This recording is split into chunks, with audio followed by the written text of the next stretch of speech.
7th, the anniversary of the violence that took some 1,200 lives in Israel. We're remembering those lives, but we're also remembering all the lives that have been taken since October 7th over the last year. And we couldn't think of a better way to do that than by centering and celebrating some of the heroic voices that have stood against that violence and who have refused to cooperate with the escalating violence in the Middle East. So that's what shaped today. And there's a lot of folks listening in from other places or listening to the recording afterwards. And we know that there are people from a lot of different faiths, and many of you who aren't religious at all, that are compelled by your conscience because you're human beings and you care about other people's lives. And that's what brings you to this conversation. You'll hear a lot of diversity from the voices that are here today.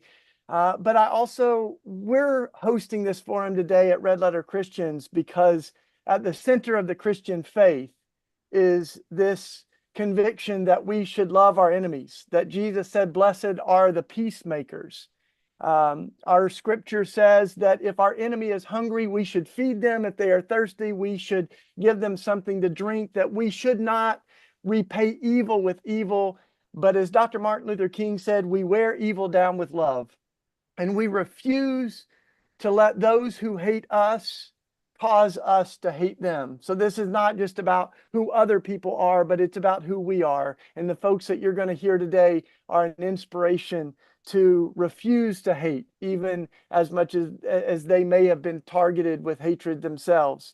And as Christians, we have a rich history of conscientious objection. That may be a new word for some of us, but it's this idea that we object to violence because of our faith and our conscience. And for 300 years, Christians refuse to fight. In fact, there, is an instance where Jesus' own disciple Peter picks up a sword to protect Jesus, and Jesus rebukes him, scolds him, says, "The one who lives by the sword will die by the sword. Put it away."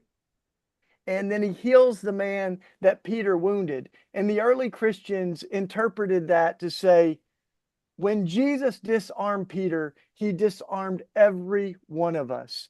There is never a way that we can kill or hurt someone in the name of Christ. We cannot love our enemies and simultaneously prepare to kill them. So there's a rich tradition of that. There's certainly folks that began to justify war. But even Augustine, who came up with what's known as the just war theory, had very strict conditions about what justified violence from the state. And in fact, one of those is proportionality. One of the frameworks was an eye for an eye, a tooth for a tooth. So if someone kills some of your people, you cannot kill more than the number of people they killed. So in one sense, it would say after September 11th in the United States, we couldn't kill more than 3,000 people. Or after October 7th, you couldn't kill more than 1,200 people. And now we know that in both of those instances, tens of thousands of people have been killed in an act of retaliation and revenge for the violence that sparked it. Now, in the end, I would like to say that I don't follow St. Augustine. We follow Jesus. And Jesus, I think it's impossible to reconcile violence with the love that we see in Jesus, as he refused to counter violence, even as he was killed, and said, "Father, forgive them, for they don't know what they are doing." And there's a whole lot of folks who have felt that in themselves. I have on my desk here dog tags from military service members in the U.S. who have said, we went to Iraq or Afghanistan because we thought we were getting rid of terrorism, but we found that we were actually just adding fuel to the fire of already existing tensions and hatred and hostility. We weren't getting rid of terrorism, we were just creating more of it. And they refused to kill. One of those is my colleague and my friend, Diana Ostrike, who you're going to hear from today. But there are courageous voices everywhere. Many of us who are Christians remembered St. Francis this past week, who lived in an era where Christians were killing Muslims and doing it in the name of God. And he said, "This is so messed up, and he left the military. He actually ended up meeting with the Muslim Sultan, and they developed a friendship that even to this day in Assisi, Italy, there is a horn that the Sultan gave him that Muslims use to call to prayer. And now Christians have used it, and it's on display now in Assisi, but they refuse to conform to the patterns of hatred and violence. And so it's folks like that who inspire us today from different traditions. And I want to introduce the folks that you're going to hear from in just a second. We've got folks that have kind of seen this violence on and since October 7th from many different social locations. So that's the power of today.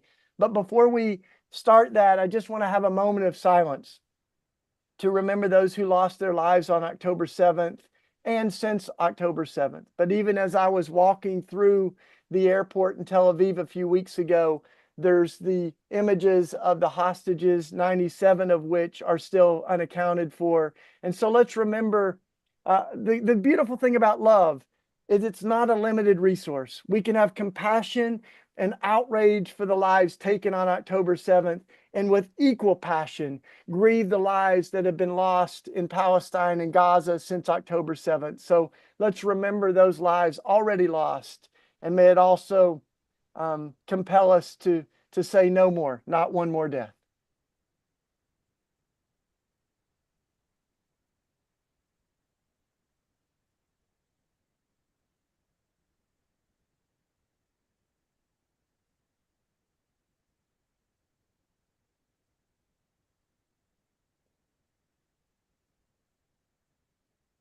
And as we listen to each other, I know many folks have very strong opinions about what's happening. And let's just remember that this is not a sports game, right? Where you have to choose a side. This is a conflict where so many lives are at stake. So many lives have been taken. And so let's begin with grief, but let's also trust in the fact that love is more powerful than hatred. And the folks you're going to hear are going to remind us of that. So the order that we'll go in, Sophia Orr, I first heard of. Sophia, you, I don't know if you know this, but I was quoting you like, I don't know, 8 months ago when we began doing events calling for a permanent ceasefire. And there were several courageous folks that refused to fight with the Israeli Defense Force. And you are one of those. I read this quote like 8 months ago. I reject participating in the violent policies of oppression and apartheid that Israel has imposed on the Palestinian people, especially now. And I'm going to ask each of you to share just a little bit about yourself, and then why you felt compelled to not participate in the escalating violence there. So Sophia, we'll start with you. Hi, my name is Sophia Orr. I'm 19 and I'm from Israel. I was born here and I've lived here all my life. And on February 2024, I refused to join the Israeli army, and I sat 85 days in military prison for it. I got my exemption this June. And I made that decision before the war. I made that decision when I was about 15 years old, because the oppression and the occupation and the siege on Gaza was enough of a reason to refuse then, and it's enough of a reason to refuse now. And now there are just more and more reasons to refuse. And I think that the way I grew up in Israel is very unusual for the average Israeli child. And I think I would put a lot of it on my parents and the way that they raised me and who they are as people. They raised me on very strong values of empathy and equality and critical thinking, to ask questions about things that I may be told to take at face value. And that made me question when I started to have political thoughts and I started to think about enlisting to the army, as every child in Israel does, because it's mandatory. And I started to ask myself questions of if I go and serve 2 years in the army, what does that mean? What is my time being invested in? What cause am I supporting? And does that cause stand with my core values?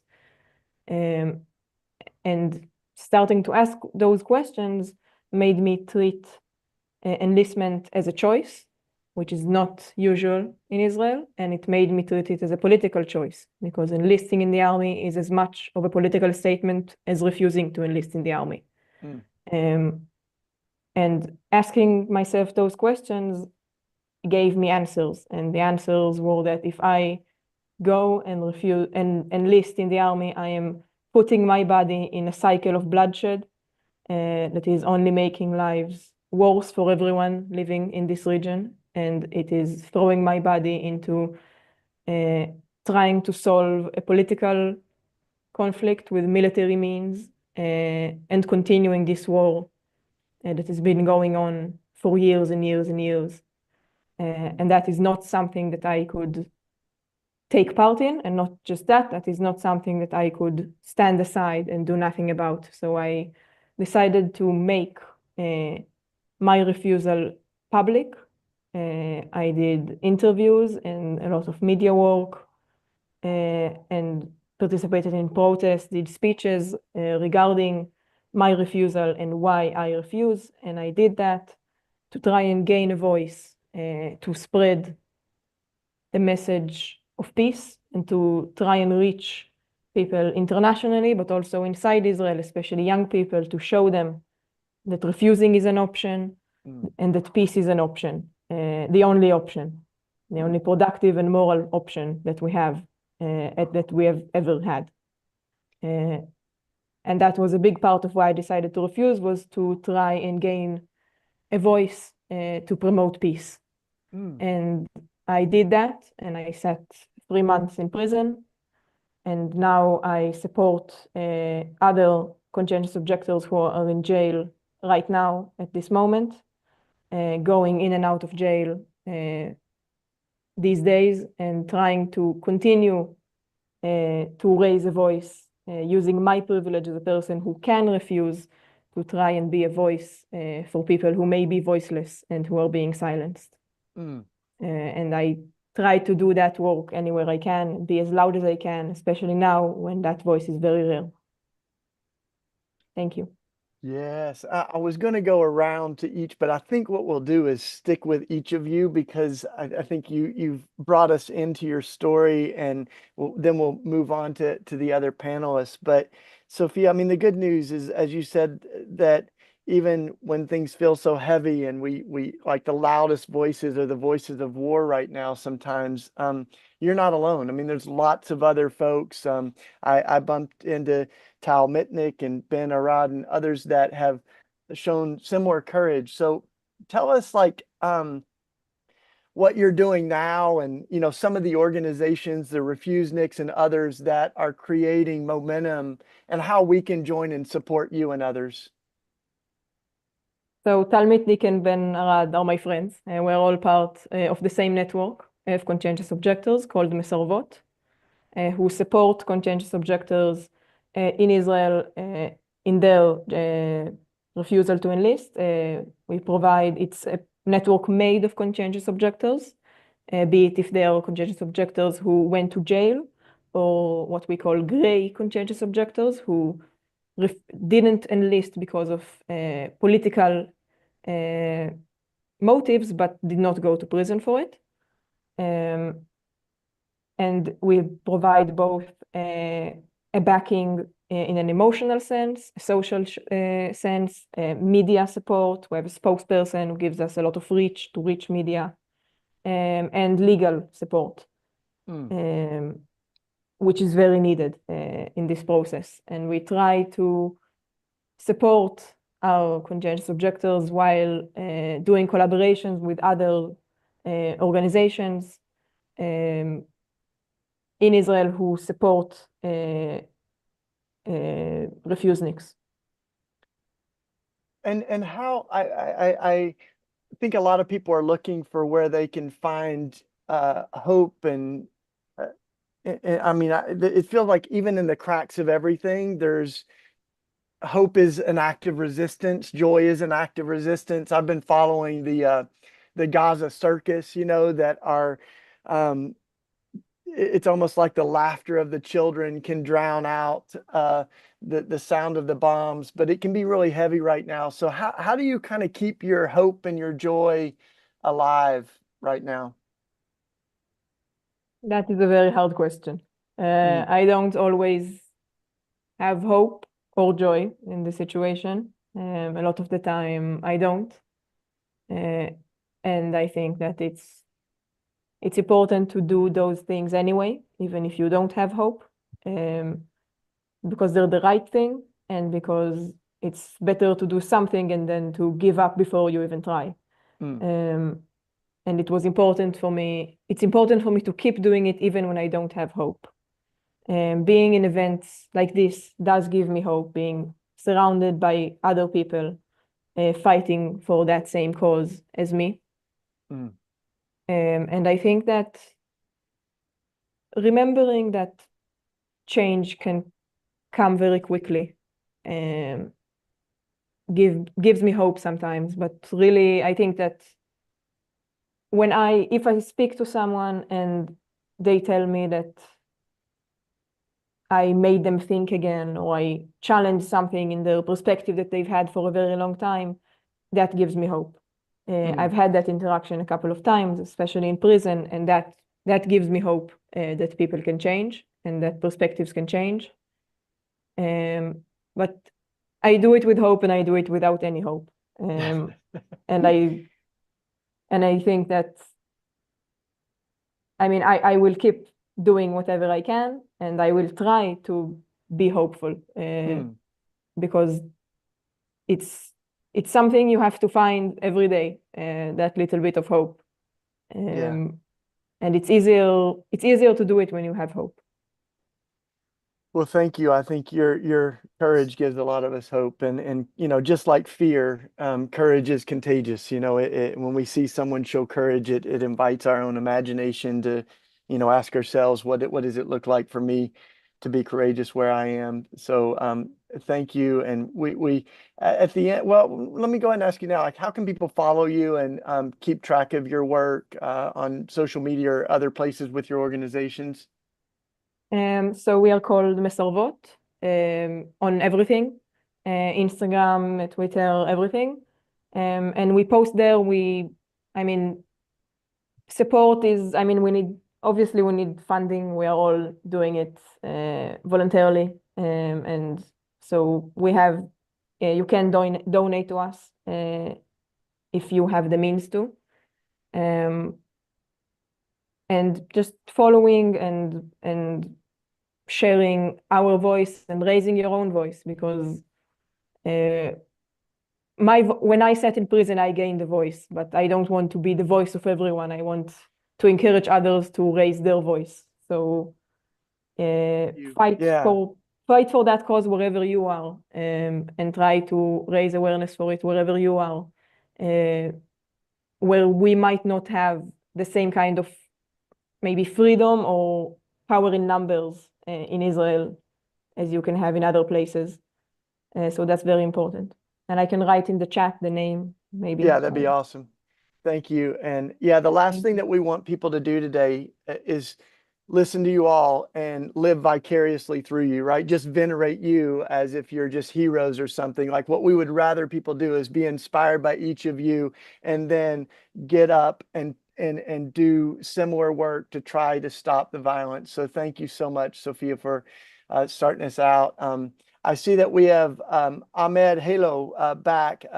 Because your signal's been a little challenging, we want to go ahead and invite you to unmute and come in. You've seen a very different side of this, brother, but the backdrop is several of these folks I met on a call with Diana with like 20 other people. And I was like, man, there's so many people talking on this call. I want to make sure that we have a little bit more time together and really get to hear your story. So Ahmed, thank you for being here. And we would love for you to talk a little bit about yourself and what led you to stand in the way of the escalation of violence right now. Thank you so much to give me this space, and I want to apologize for my English language because it's not as well. First, yes, I'm Ahmed, born and grew up in Jericho. My grandparents from mother side, born in Akko. My grandparents from father side, born in Gaza. My parents born and they grew up in Beersheba.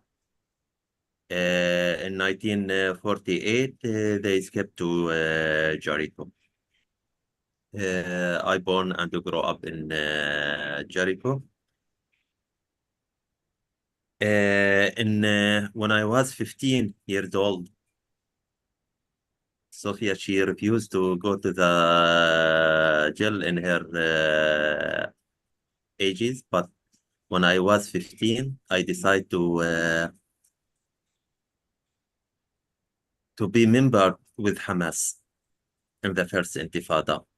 And I be active with Hamas, throw stones, make Palestinian flags, make graphics. And because of that, I spent 7 months in the Israeli jail. In a jail, I take a chance to meet different people with different vision, with different thoughts than Hamas. And because of that, I got a lot of information, more details, more in, yeah, more and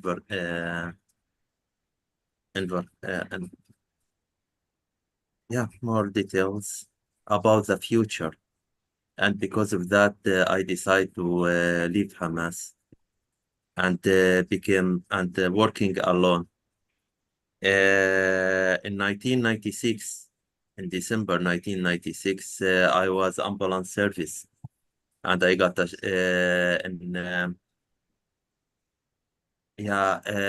when Netanyahu itself himself decided to open tunnel under Al-Aqsa, the violence come up again, and people go to the street, throw stones and make violence. The violence rise up. So I was ambulance service, and I went to demonstration. In my duty, I got a shot. When I carry a injured guy, they shot me from back. The bullet go to my neck till now. I live with Israeli bullet in my neck. I spent 3 days as in coma in hospital. Yeah, and the doctors thought that I will. They gave 2 options for me: to be full polarized or to die. But thank the God, I'm in life and in good health.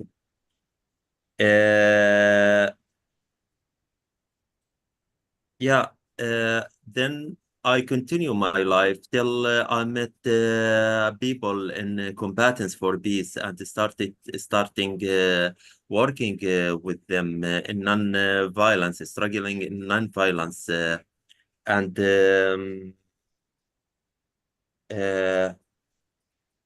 yeah, till now. I became as a board member right now in combatants, and I'm continue or I'm coordinator of the NVC, non-violence communication in combatants for peace too. Cool. So we'll try to get that website in the chat and on our notes too for other folks as well as Sophia's and everyone else on the panel. Who are like some of the other folks now that you're surrounded with that encourage you and you're not alone. I think that's part of what we all need to hear right now is that we're not alone as we try to work for peace. Yeah.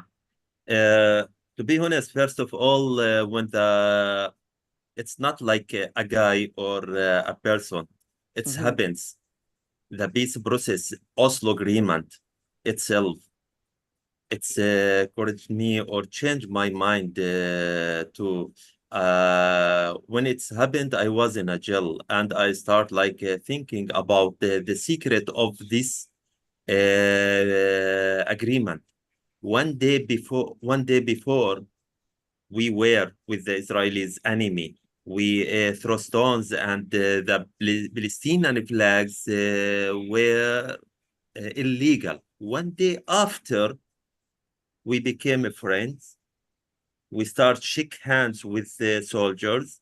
We start exchange flowers all together, and the Palestinian flags became legal. So I start talking what the secret of this agreement. And here I found there is another way we can use it without losing ourselves, without losing time, without losing lovers, with a talk, with a peace, with agreements. We can reach to our aim, to our goal. Yeah, and then I start reading about Nelson Mandela, about Gandhi, about Martin Luther King, to know more about the non-violence struggles I and love it. non-violence activities. Some folks, I don't know if I made the connection, but October 7th is also the day that the United States began to bomb Afghanistan after September 11th. But I went over to Afghanistan and met with these young people that were, Sophia, they were like 15 years old, 16 years old, and they had read Martin Luther King in Farsi, and they had read Gandhi and Mandela, and they were building a peace movement in the middle of Kabul. So it's like that inspiration is everywhere. And, I think the last thing I wanted to ask you, Ahmed, is what, are there things that you do, or is it music or art or prayer, or how do you try to keep your joy or hope or faith alive in such kind of oppressive times right now?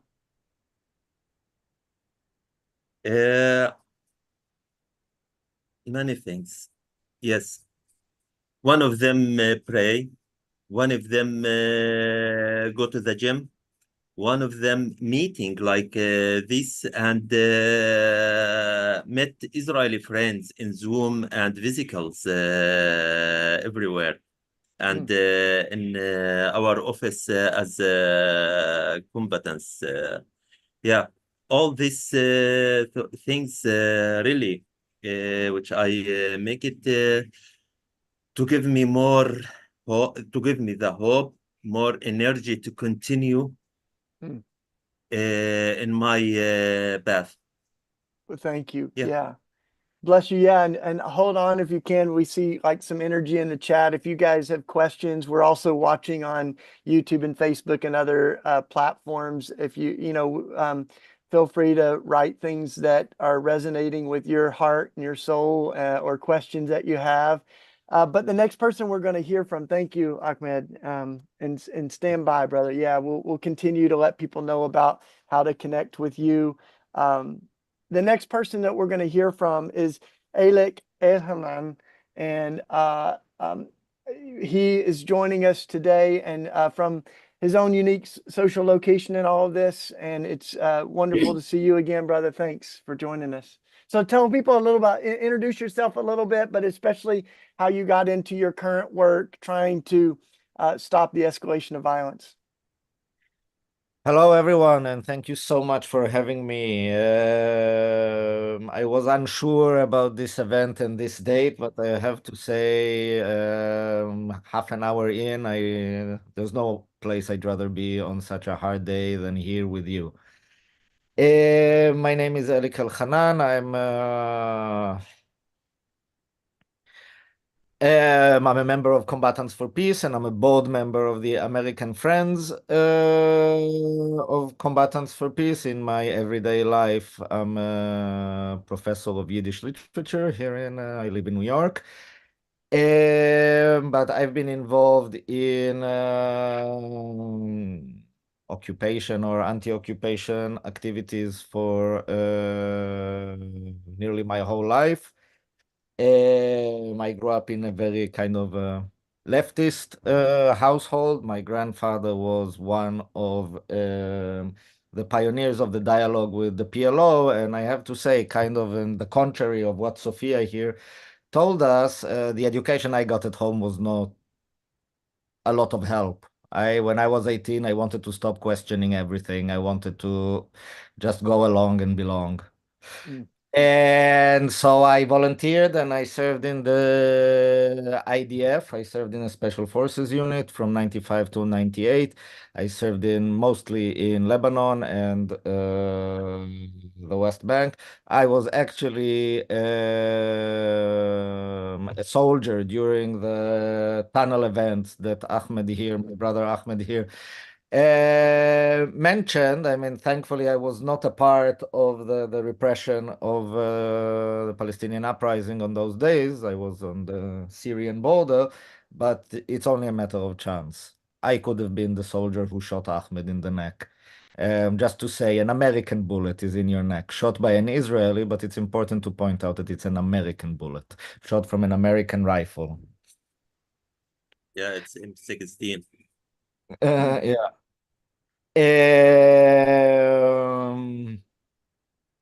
In a certain sense, kind of the need, actually, the events that Ahmed is talking about and the violence that happened there, the stupidity of it all, were maybe the first thing to push me towards critical thinking again and towards evaluating my position and role in the conflict. Along with other events that pushed me, first of all, to oppose the military logic and led me to the understanding that I will refuse, that I wish to refuse to continue serving in the IDF. Perhaps the most important, I don't want to paint the story as if this is the thing that pushed me to refuse. I was well on my way when that happened. But in September 1997, my sister, Smada, was murdered by Hamas militants in Jerusalem. She was 14 years old at the time. It was the first day of school. She went downtown to buy school books and had the misfortune of being together with three of her friends, being very close to one of the bombers. Two of them were killed instantly, among them my sister. And at that moment, from my own circles, from my own environment, the place where I so desperately wanted to belong, I received nothing except the promise for more death and more death and more death. And I decided that I need a different way. Mhm. I can't stay in this game that violence begets violence, and I am not going to be a part of this equation anymore. This being a different time, I didn't really know where to turn or who to talk to. And for a very, very long time, I was very bitter and alone in this decision. Until I refused publicly and politically, together with a group that was called Courage to Refuse.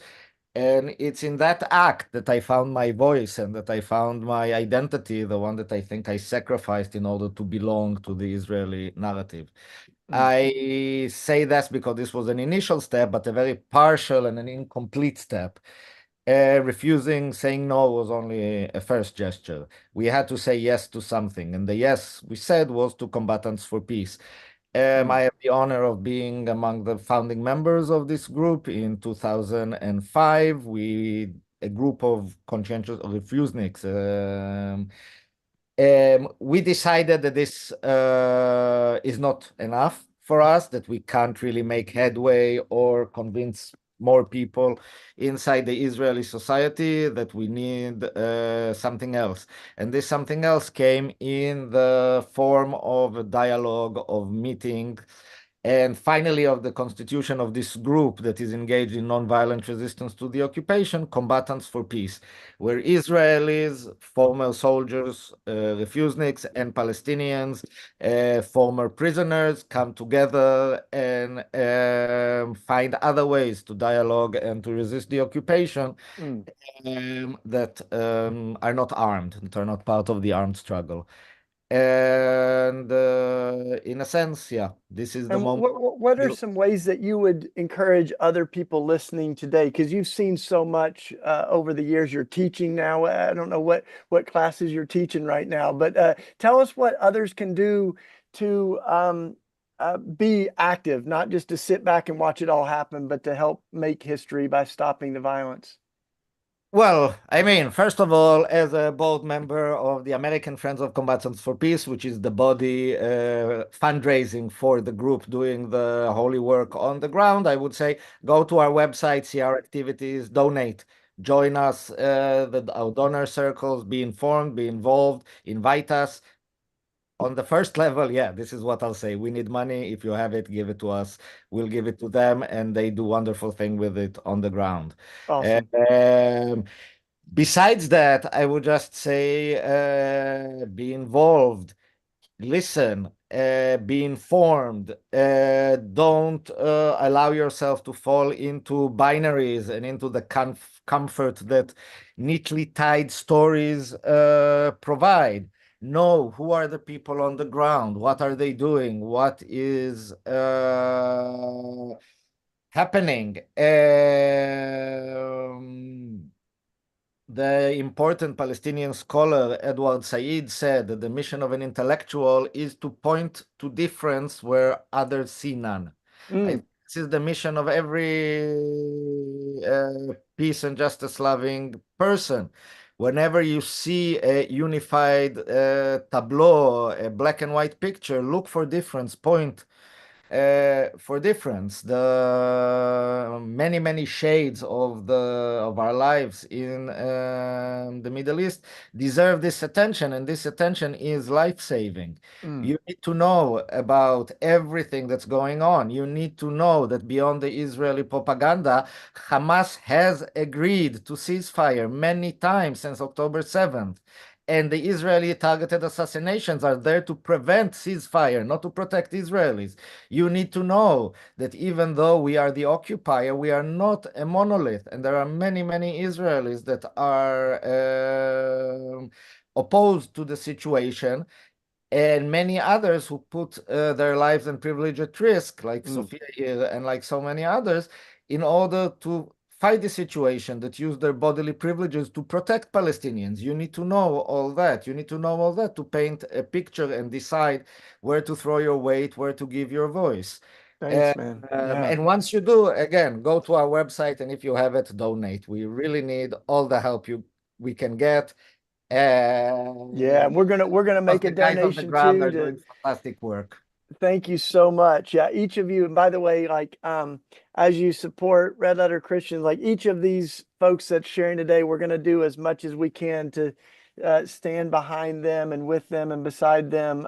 But also we're going to try to give each of them a small gift. So thank you so much, Alec. And next, we're going to hear a little different perspective, right? But as Alec mentioned, this is not just Israel's violence in Gaza and Palestine, the West Bank, but this is the U.S. and Israel's violence. This is a war that has been funded and manufactured in the United States, and certainly couldn't be happening without the support of the United States to the degree that it is right now.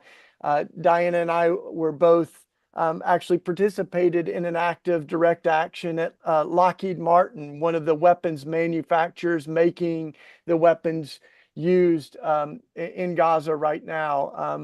We practiced the rich tradition of civil disobedience in that action. But there's lots of others that are showing that courage. We're very disappointed that even our two leading presidential candidates right now, neither of them can call for an end to the arming and funding of this violence. And so we've got to we've got to be that prophetic voice. And Joy Metzler is one of those that has been navigating this and has shown tremendous courage. So thank you for carving out time to join us from a different dimension of this violence. But thanks for using your person and your voice. And introduce yourself and tell us a little bit at how you've arrived at where you're at right now, Joy. Thank you so much. Yeah, of course, thank you. As always, I feel very honored to be here as part of this panel, and I feel very unqualified to be speaking right now. But I guess I can hope that my experience encourages other people to speak out too. And I'm speaking to two camps today. First is the serving military members in the U.S. military, many of whom I've spoken with, as well as the Christian group who might be tuning in today. And I was born and raised, or well, I wasn't born, I guess, but I was raised Christian and in a Christian family, believing conservative Christian values, grew up very pro-military, pro-America, so on and so forth. And growing up in a post 9/11 world, I felt very strongly about our role in the Middle East being one of freedom. All the buzzwords that they've thrown at us over the years. We're over there for freedom. We're over there to help oppressed people. We're definitely not over there to free oil from the lands over there. But regardless, so I believed all that. And so what did I do when coming up on my 18th birthday? I went out to the United States Air Force Academy to become an officer because I felt a sense of duty and devotion to this country that I had been raised with. And this whole time, I'm still a practicing Christian. I still fully believe in the teachings of Jesus, in the teachings of the God that my parents raised me to believe in. I believed in a God of mercy, love, and justice. For me, when I was joining the military, I thought that justice part was pretty important. I didn't think so much about the love part. I didn't think so much about the love your enemy part. I figured, hey, the military seems like a pretty just thing to be a part of, pretty reasonable moral thing to be a part of. And so going through the academy, I was trained to be an officer, to lead, and I was also trained to make light of the loss of human life. And I think that's a thing that a lot of people don't think about, because the military does pretty well at checking its boxes to make sure that people understand that we're not trying to treat these people as others. We're just making it very clear that they are enemies and that they are a threat to us and our freedoms. I spent 4 years being afraid of Russia and China and our future as military fighters, but what I never did hear about was the destabilization in the Middle East, our role in the Middle East. The first time I ever heard that we had intense operations going on in Africa was yesterday. I was being trained to be an officer, a leader in this force, and I was never even taught about our role. I was just taught about our current roles in the Middle East and Africa and other countries. I was only taught to fear other countries. And simultaneously, I was taught that human life, while it's sad, in quotes, sad that human life has to be sacrificed. It's a necessary sacrifice for the continuation of our country. And I didn't see through that until probably a year later, because we hear about the consequences of war all the time. We hear about it in terms of numbers, but we never actually really see it happening until pieces of media coming out of Gaza over and over again of what the consequences of airstrikes are, and how the amount of death, starvation, suffering of children, like so many children. I can barely put it into words now, but that was when I started letting my faith guide my life. So throughout all this time while I was in the military, I had I'd been like vaguely practicing. I still called myself a Christian, but when I had to come to the conclusion that these people over there that are currently being bombed are also people that God loves, and that Jesus came here and we believe Jesus came and died for the sins of the world. Well, he came here and died for their sins as well. And we're contributing to a force, whether it's the US government sending money over to the Israeli government, or whether it's our own work in the military being put towards waging war across the world. We are actively contributing to the killing and suffering of people that Jesus loves. And when I finally came to that conclusion, I couldn't be in the military anymore. And so after thinking about it, praying about it, talking with people about it, I finally put in a conscientious objector application in order to break my contract that was incurred at the Air Force Academy, in order to leave the military and not be a part of something that explicitly goes against my values as a Christian. And you're not alone in that, right? There's lots of other folks that may not even know that that's an option. And I know there's a lot of folks that contact us that said, I went into the military just because I wanted to go to college, and I was shown that this was a way. And some have even said there's no draft in America, but there's a financial draft, an economic draft that is especially predatory on young people that may not have a lot of resources to go to college and stuff. So what other organizations are you finding comfort in as you continue to pursue that joy, that or how can folks follow you and continue to support the work that you're doing? Right. So one of the organizations that I started with a couple of other guys in the military right now who are also don't like what's going on in the Middle East is called Service Members for Ceasefire. And that's like a social media campaign that we started just to help try and help bring awareness, try and reach the actively serving military members in our communities. And a lot of military members are scared to speak out, which is completely understandable. They retaliated and the military leadership retaliated against at least one of the guys that I'm working with when he tried getting out because of this. And a lot of people, and I do also want to state here that that's not legal. Like, the military cannot retaliate against you for using your rights and speaking out. Under certain circumstances they can, but if you're checking all your boxes, making sure that everything's right with you, then you can use your voice to speak out and denounce the US government's actions. But like I said, a lot of military members are scared, and a lot of them do face those illegal repercussions. And so, if you're talking, that social media platform is there for people to reach out to us if they're going through one of these situations alone, or if they're scared to speak out and they don't know what to do, or they just need community. That's somewhere you can set, because we all are still in the military, actually. All three co-founders are still currently active duty. So if you need someone who remembers like how scary it is to speak out, then you can reach out to us. But specifically, I want to talk to the Christians. I might be going off the beaten path a little bit here, a little bit aside from your question, but the reason I really wanted to talk here today is because out of all of the organizations and out of all the support groups that I had before all of this, the largest group that I lost was the people in my Christian faith. And that was perhaps the most heartbreaking part of all of this. And obviously, Red Letter Christians, I love working with you guys. I love what you stand for, but my local churches, they don't speak up about it. Most of the negative reactions I've had are from Christians within my family or that I've spoken to. And so right now, if you're a Christian and you're tuning in, I have to beg of you to really challenge yourself to put into work what Jesus's words really are. Jesus made it very clear. Blessed are the peacemakers.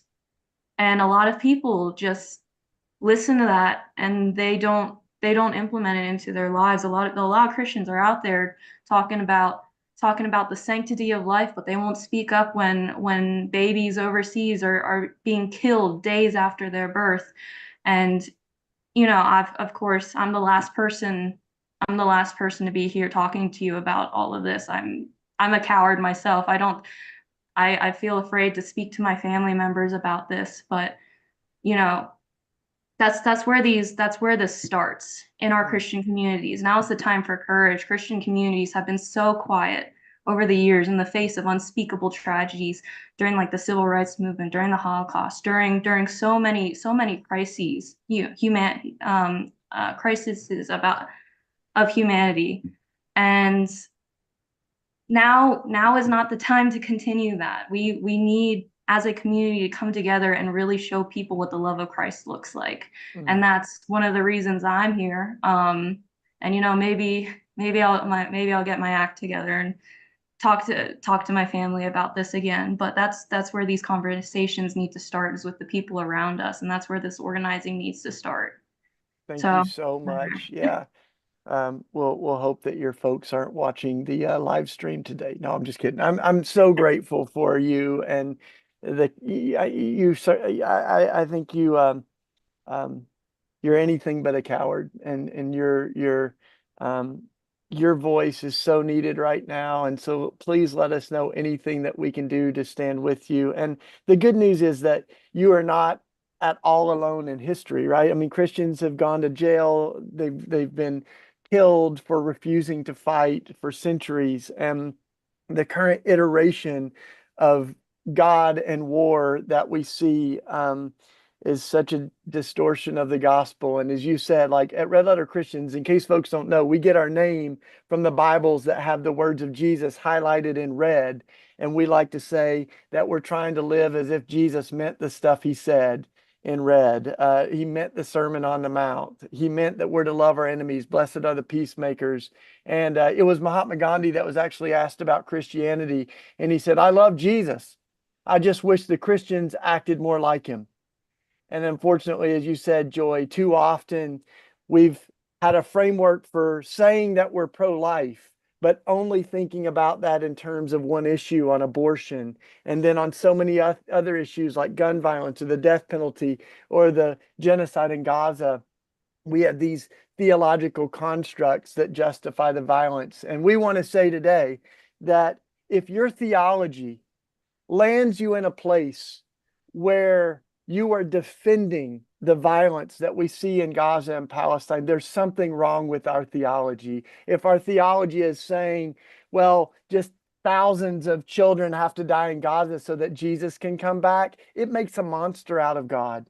And God is love, the scripture says. So thank you, Joy, for your voice. We got one other person we're going to hear from, and then I'm trying to leave room for, if any of you that have been on the panel that have shared so much richness and depth, if you want to respond to each other, we're going to prioritize that.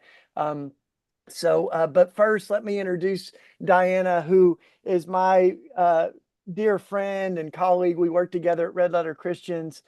She's also a soldier turned peacemaker. She's does incredible work around this and has written a book, Waging Peace. Diana, it's yours, but thank you so much for, I think, how you've stepped up to be a leader on so many fronts when it comes to nonviolence. So it's good to see you, sister. Honored to be here, and truly each one of you, like Alex said, this is like the right place to be for my soul and for my heart today. It is so encouraging to be here with you today. I think you said you wanted to belong, to get along and belong. And I think growing up in America, there's like 3 things you got to do. You got to love the flag, and you got to support the military.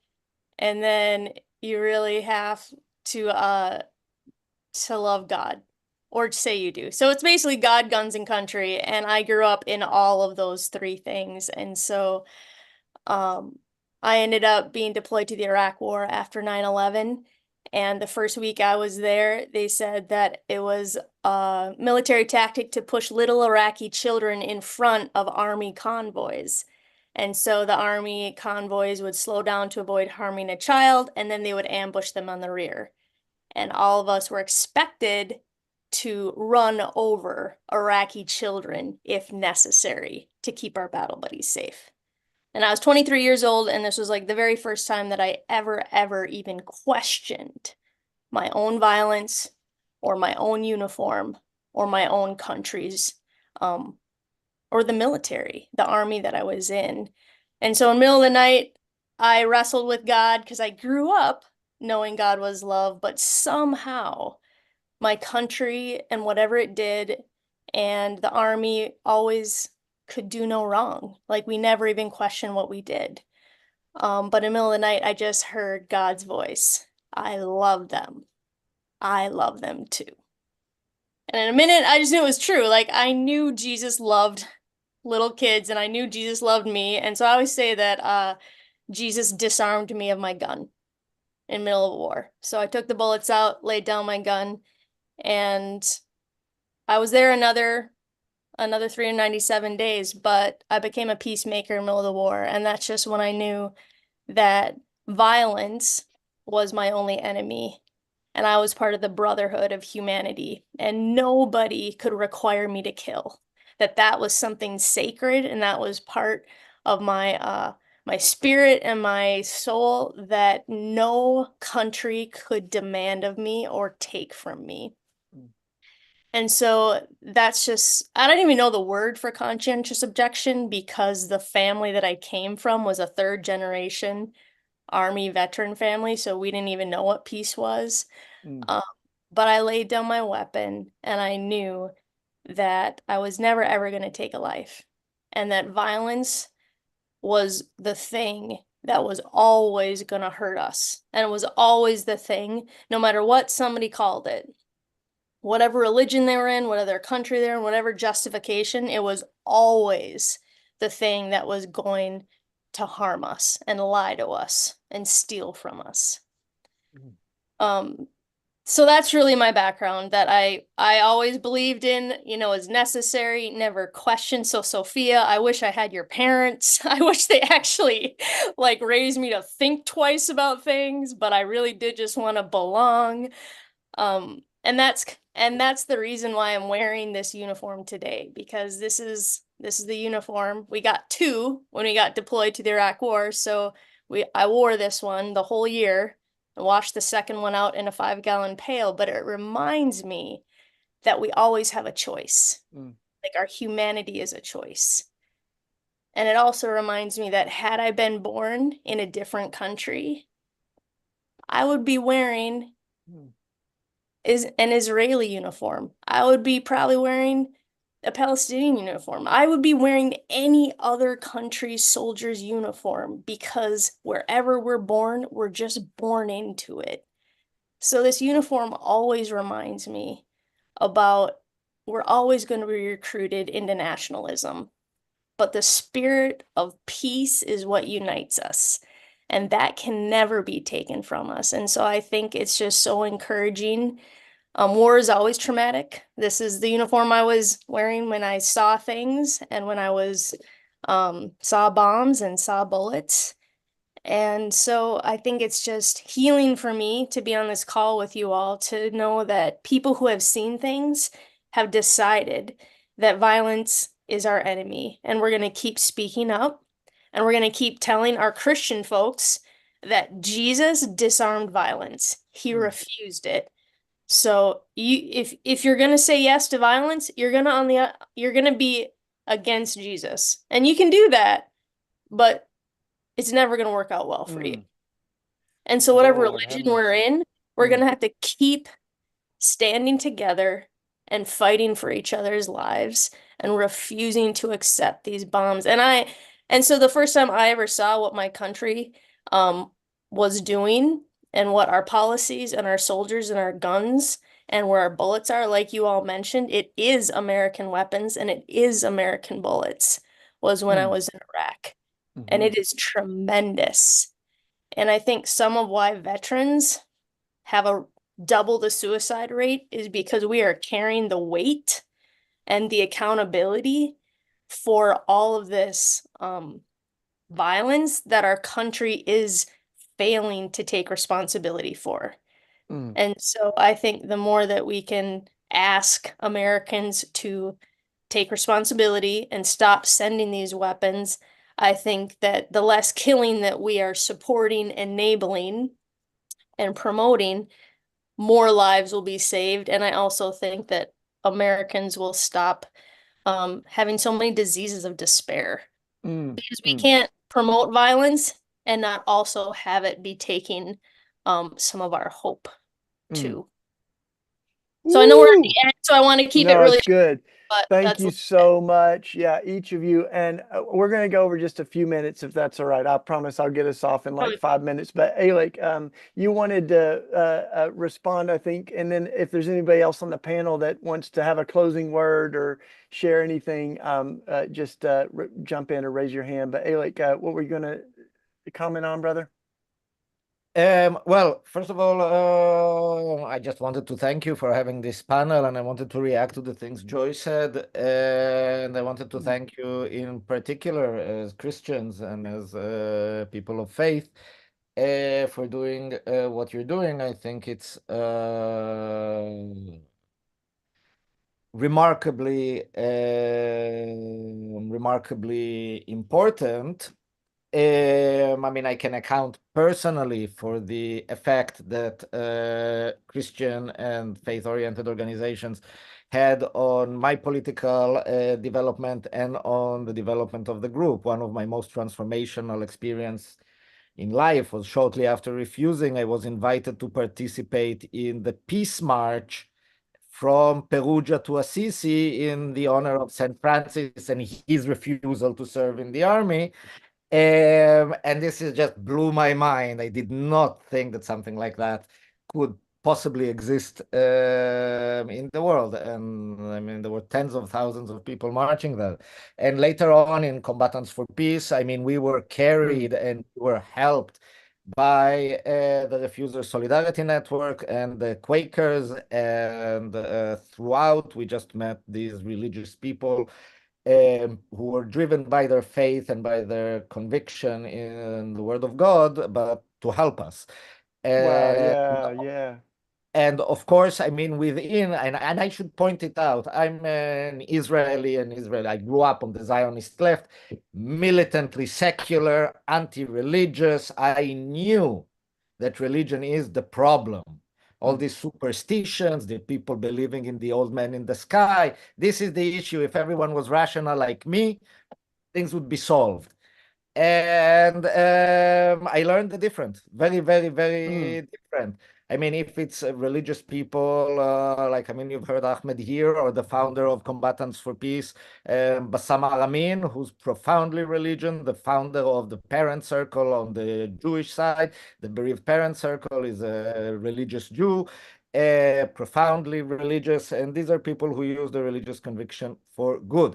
Now, I'm not here to pat you on the shoulder or to tell about how this impacts my life. I want to tell just how important this is for our struggle, because there is a push and there is a drive, and there always has been, to constitute this as a religious war, as a war between religions, as a war between gods, as a war between theologies.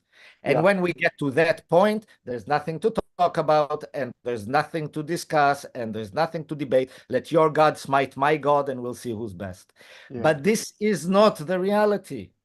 And the reality is so much different. This is a political conflict that can be resolved politically through negotiations and through a peace agreement. And the voice of religious people in particular today is so important to push this message across. There was, they published now something from social media of a religious Jewish soldier reading the Gemara, the Jewish law, to handcuffed and blindfolded Palestinians that are lying at his feet. As a Jew, I am outraged. I can't express where this hurts me. And I'm sure you've all felt the same, seeing the name of God or the name of the scripture used to justify these kind of things. And I think remembering that this is not all that religion has to offer, that there is the love and the compassion and the acceptance there, and the community and the things that you stand for, is so remarkably important and so meaningful for us and so helpful in our struggle. I just wanted to say thank you. Thank you so much. Wow, it's great. And, you know, I think some of us feel when that some of the loudest voices don't represent our faith very well. So that's exactly what we're trying to do at Red Letter Christians, is is amplify the beautiful versions of our faith, and certainly no one kills another person with more passion than when they believe that God is on their side. So this is not just a political crisis. It certainly is that, and lives are at stake, but this is a spiritual crisis. And for any of us who are Christians, I have on my wall here, it says, when Jesus told us to love your enemies, he probably meant that we shouldn't kill them. You literally can't follow the Prince of Peace and reconcile violence with the things that Jesus taught and said. Sophia, Ahmed, I want to give you a last chance to, if there's any closing words, we'll close in just a second, but you both are such a gift. Anything you want to say to close?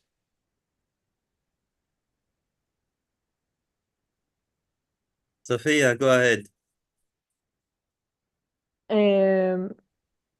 I think that Alex said everything that I've been thinking very well. I mean, I'm a Jew, but I'm also an atheist. So religion is something that has always been a very interesting topic to me, and the way that it is woven into politics.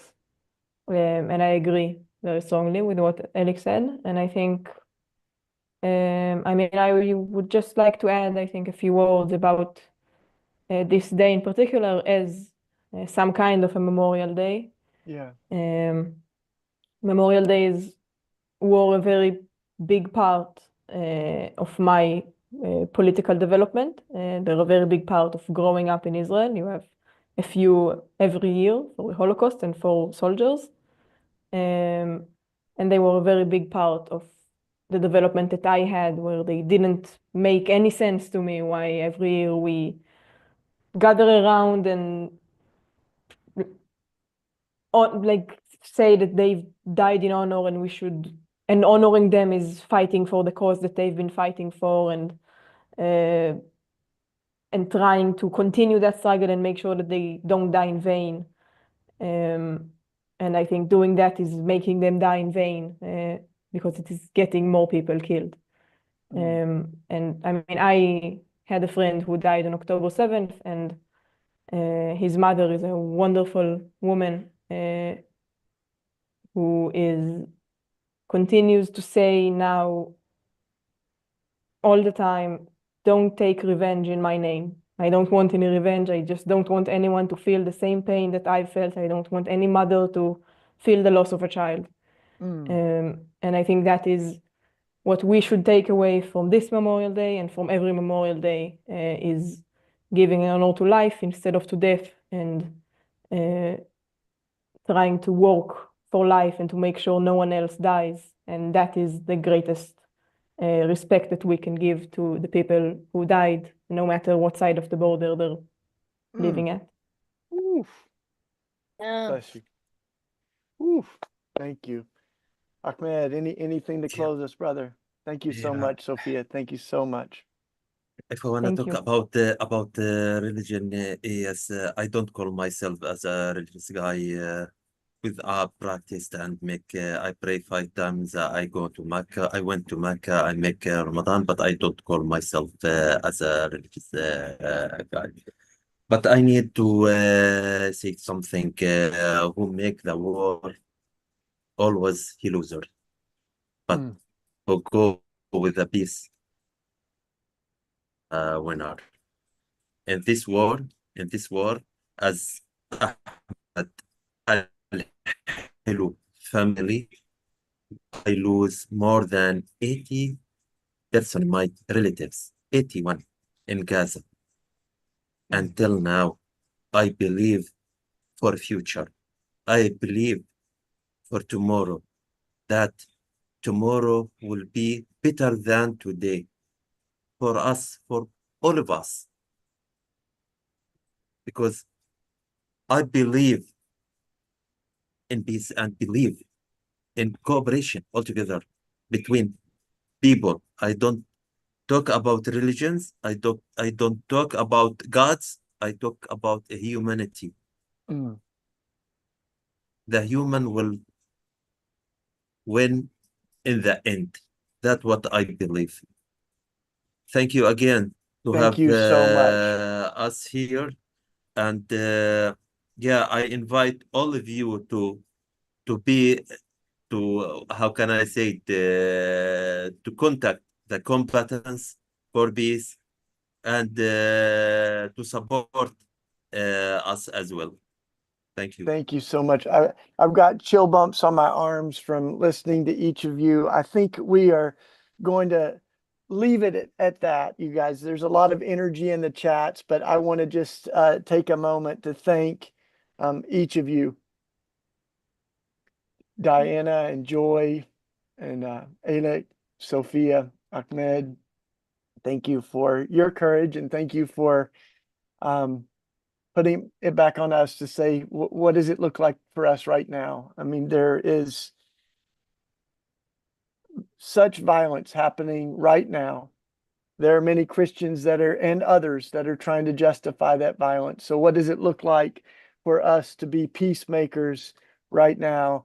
And I think of Martin Luther King, you know, as he spoke against Vietnam, he was very unpopular. He was killed a year later. Every member of Dr. King's board, except for one, said, don't talk against the war and the violence. But he went on to call America the greatest purveyor of violence in the world. And he said, we try to teach our children that violence won't solve their problems, but we also have to speak against the violence of our government. We can't tell our kids that killing is wrong if we don't tell our government that killing is wrong. So let's be consistent with that. Let's be passionate about that. And thank each of you for the courage that you've shown that inspires us right now. I'll just say in closing that we are right now creating a resource for Advent, for the season leading up to Christmas, that will feature Palestinian Christian voices reflecting on the birth and life of Jesus.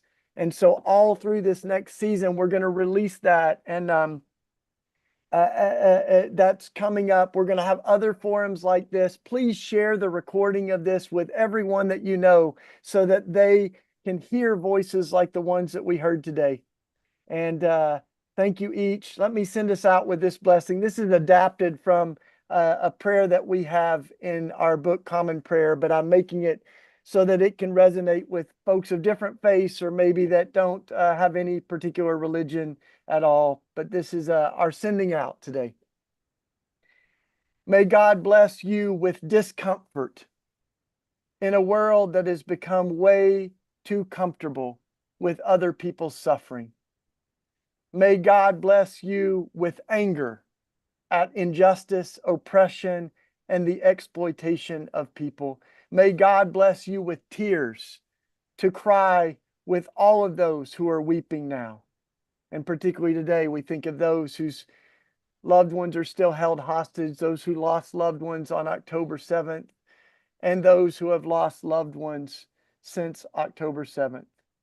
Let us weep with all those who weep, and remember that if any part of the human family is suffering, we are all suffering with it. Until everyone is free, none of us are free. And finally, may God bless us with foolishness to believe that we can make a difference in the world so that we can do what others say cannot be done and build a world of peace. May it be so. Thank you each. Thanks for tuning in. Bless you.